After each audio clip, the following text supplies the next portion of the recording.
So what you've seen in the past couple of days, really, in America is more of this continual massacre, systematic execution of black men. You have a huge degree of profiling and pointing out of these black men, and people have really had enough of this, and they're starting to fight back, and they're starting to struggle. And when I've been at these protests in Minneapolis, is where I'm from, you really get a sense of anger and indignation that people don't want to take this anymore. And this is continuing to go on.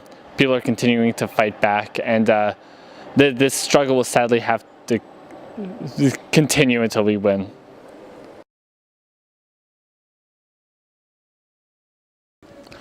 So it's said that the writer Gore Vidal had once said that America doesn't have two parties, it has one party, the property party, and has two right wings, the Democrats and the Republicans. And this is a good explanation of what the political system is like in the United States. There's no internal weekly, monthly meetings in these parties. They're really electoral machines in order to get someone elected every 4 years. You know, their idea of how people should be involved politically is come show up to vote every 4 years and then go home and let the professionals handle it.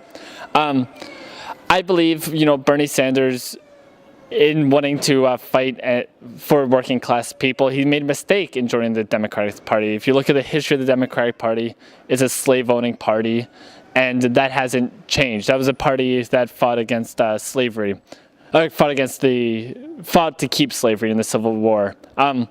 So he's running in a party that's completely alien to working class people. It's imposed on working class people, and this was a mistake. There was no way to win. Everything was rigged against him.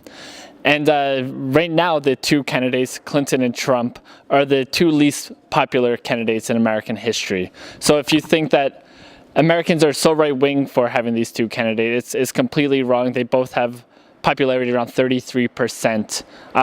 This election is imposed on Americans.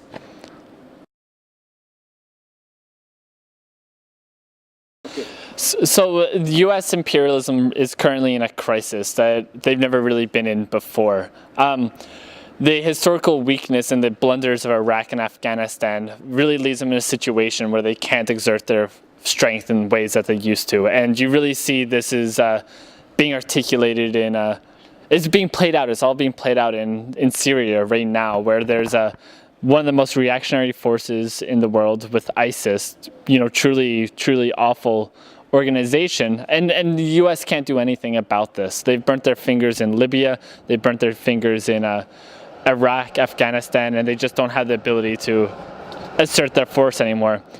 Donald Trump probably has some sort of illusions that he can get other people to kind of do his job for him, you know, U.S. imperialism's job for him.